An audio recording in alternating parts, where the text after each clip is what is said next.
You know, I don't mind trannies. I really don't. Like, I have accepted a long time ago that nature is complex and diverse. And I've also accepted that nature has decided to colorise our lives by teaching us that that is composed of binary opposites, and there's a broad spectrum between each binary. So there's a broad spectrum between homosexual and heterosexual. That's a binary opposite. There's a broad spectrum between masculine and feminine. That's a broad binary opposite. There's a large spectrum between good and evil, light and dark. All those binary opposites, but there's a large spectrum between each binary. If you want to know what I mean, to explain this, between light and dark, if you have a dimmer switch, as you turn up the dimmer switch, it gets brighter. As you turn it down, it gets darker. But there's a broad spectrum between completely dark and lit. There's a broad spectrum. So I have accepted this, and I have accepted that trannies are, even though they've always been a part of life, a part of nature, that nature has decided to basically challenge our unshakable principles and shove this up our ass. And I accepted this, and I don't mind trannies a bit. So right now I've two trannies in my life, tranny A and tranny B. Tranny A seems to have an affinity for me, like, calls in and swings and pulls on me, and I've absolutely no problem with this whatsoever, because for me it's just the body, and if he gets something out of it, swinging and pulling on me, uh, uh, I'm tolerant enough of this, because if he gets something out of it, that's good for him. It doesn't do anything for me.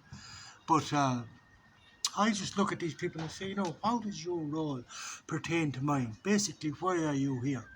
And this is the first question I nearly ask of everybody: why are you here?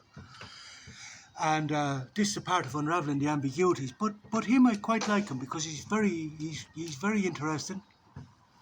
He's a high IQ, like, he's an intelligent chap. He's a good-looking chap, and I can learn from him, like, because I ask him questions, like, have you went out in a dress here in Veliko Turnova? He says, yes, he has went out in a dress in Veliko Turnova once, and nearly got a kicking. He got a kicking for coming on to two lads. He nearly got a kicking.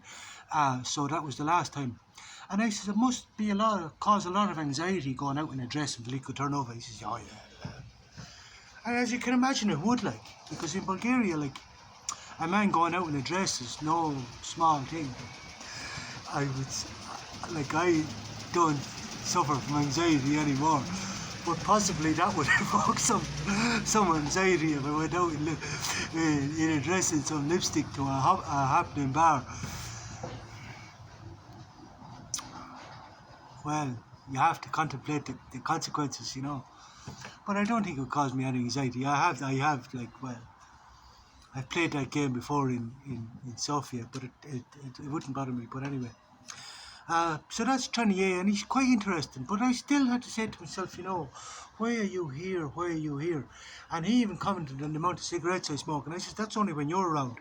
Because I have to try and think. I'm trying to think, why are you here? Why are you here? And then I decided to make a play, like, because the last few days have been very eventful, really intense, because some of the guests I had were really intense. And I was just sitting down to watch the Waking Dead again, or the Walking Dead again. And just saying to the universe, Jesus, thank God for a little bit of a rest. I just need some time to parse all that. That was very intense the last few days. And next thing, he walks through the door, and I already had Tranny B staying, so now I had two trannies. And I just said, Jesus Christ, there's no respite. But this is how you adapt and overcome. Continuous, no respite. There seems to be no, as I say, no rest for the wicked. But so then I decided to make a play. Now this is the difference between having a hypothesis and an expectation.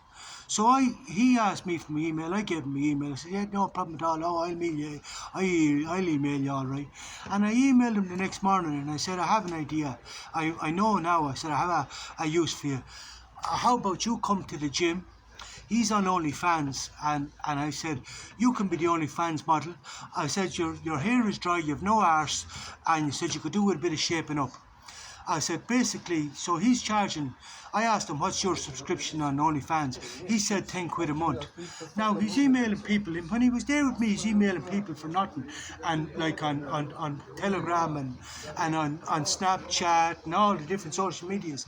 And I said, yeah, but you're diluting your whole value, like, you know, because you're answering all these fuckers for nothing. I said, well, really what you should be doing is using that as a click funnel. Perhaps you should be sending them the OnlyFans thing, where I said they have to pay for this content. You're devaluing yourself by diluting your worth by you should be just sending them the link to OnlyFans and they can pay the tenner a month. But as I said, like, you know, that was just an observation on my part, a suggestion if you want, but an observation on my part. But I said, like, you know, you're diluting your value, messaging all these fuckers for nothing. They have to pay if they want this. They have to pay because some of them are off in America or nothing else. There's nothing going to be coming out of it, only massaging each other's ego. But basically, like, you know, is this not a better play? Like, you know, they have to pay for this shit. They have to pay. And then sending photos of himself for nothing as well. They have to pay for that shit as well. You know what I mean? They have to pay. Otherwise, you're just, you know, you're not valuing you're not getting you're diluting your own market, like. But anyway, I don't think the OnlyFans is as lucrative for him as I initially thought it was. At tenner a month, I said, that's fucking very small. I said, there's an Irish fella I know and he's getting 30 a month.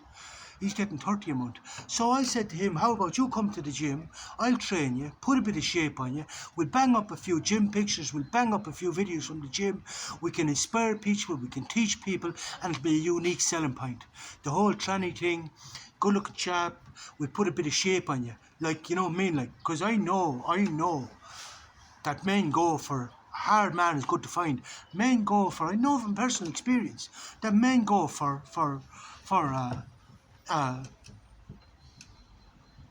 hard man, good condition, physique, muscle. Men like muscle. It's like the old joke, you know, when you get the motorbike and you think you're going to be surrounded by women, and all you're surrounded by is men. But it's the same with the muscle. All you get, like, you know, there's this, you know. But I used to only do it for myself. I never did it for the women or to attract anybody. But you get a lot of male attention, like you do. You get a lot of male attention when you're carrying a bit of muscle, like, you know what I mean. So, like, really, he said, oh no, men don't. And I said, no, you're wrong. You know what I mean? You're wrong. You know what I mean? You need to be hard and toned. And I'm telling you, there's a big market for this. If you want to draw men, like, that's your. Anyway, that was my tuppence worth. Now, but he never replied back. Now, I made my play. Now, it's up to the universe, but in this case it's not the universe because he's very rational. He thinks, he's very calculating, very rational, and this is what makes him interesting for me. It's a better play. But he hasn't replied back. So I could say to myself, I noticed yesterday he hadn't replied back. Not that I think about it much. And I just said to myself, right, this is a few things. This is either the oldest game in the book where you fucking wait for me to say, oh, something I said, oh, you're not answering back, Maria. You know what I mean? Are you not, you know, the whole thing of generating interest. But two fucks. I made my play. As I said, it's a hypothesis, but not an expectation. I don't expect him to answer back. I don't expect that he will come to the gym, and I don't give a fuck. I made my play, and now you leave it. I made my play. And, but I don't have any expectations, and therefore I'm not in any way upset that he hasn't answered me back, that he's not coming to the gym. I don't have any anxiety that way. I couldn't give a fuck. I made my play, and now I sit and wait. But I'll tell you something, if he's not coming to the gym, he can fuck right off, because I've no use for him. I have absolutely no use for him. So he can make whatever play he wants, but he's not going to take my energy and take my time if I've no use for him. So if he's not coming to the gym, fuck off. That's the first thing I'm going to say. So that's tranny A. Tranny B. Having learned from tranny A that, you know, to have empathy towards the amount of anxiety that these people must suffer, you know, pursuing their role or playing out their role. Like, you know, like going around with a 5 o'clock shadow and pink lipstick in Bulgaria must be very hard. So basically you get up every morning and you're going to war with the world. And I get this. Now, tranny B is drinking a lot of coffee and a lot of sugar. So this is definitely a sign of anxiety, you know what I mean? You're trying to upgrade the hardware to accommodate the software, but this is definitely, and I can understand why wouldn't there be a lot of anxiety when you're going around with 5 o'clock shadow and pink lipstick and a skirt on. I mean, like, Jesus, why wouldn't it cause anxiety? Sure, you're waiting to get kicking in every corner. And I understand you're getting up every morning, you're going to war with the world. But at the same time, he seems to need a lot of love. I've seen this before. He seems to need a lot of love and a lot of attention. So he's going around playing his music and he's fucking leaving the sugar bag up, and he's leaving his shit on the table, and he's leaving his tea bags in the sink, and he's leaving his shit in the shower and everything else. He needs a lot of attention, and he wants me to challenge him on this and say, listen here, this is not on. But I'm just going to sit and watch him.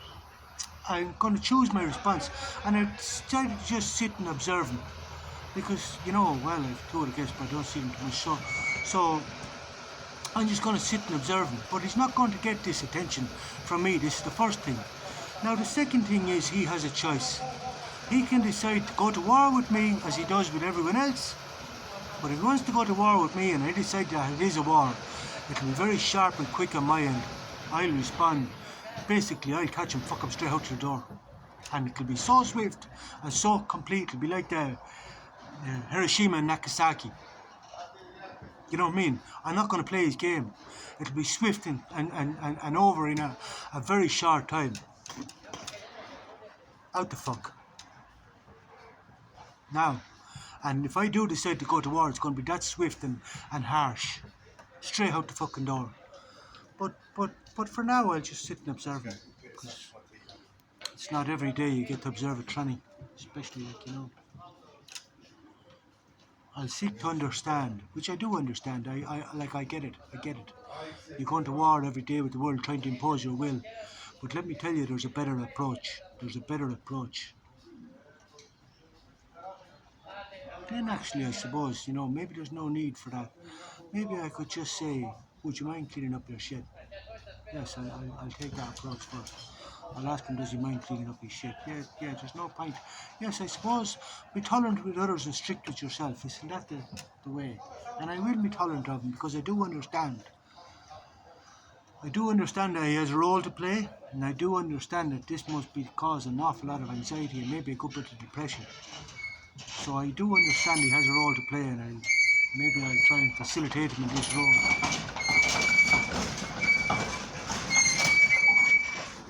And maybe I'll try to teach him that there's a better approach. That there's no need for going to war. You can do like Tranny A and use reason. But there's no need to go to war, but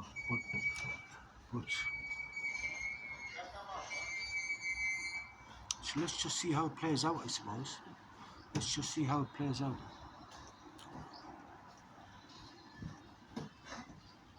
Yeah, we can change the game. Let's just see how it plays out. Yeah, maybe there's no necessity for war on either side. Yeah. Maybe there's no necessity for war on either side. So let's just see what happens. Good morning.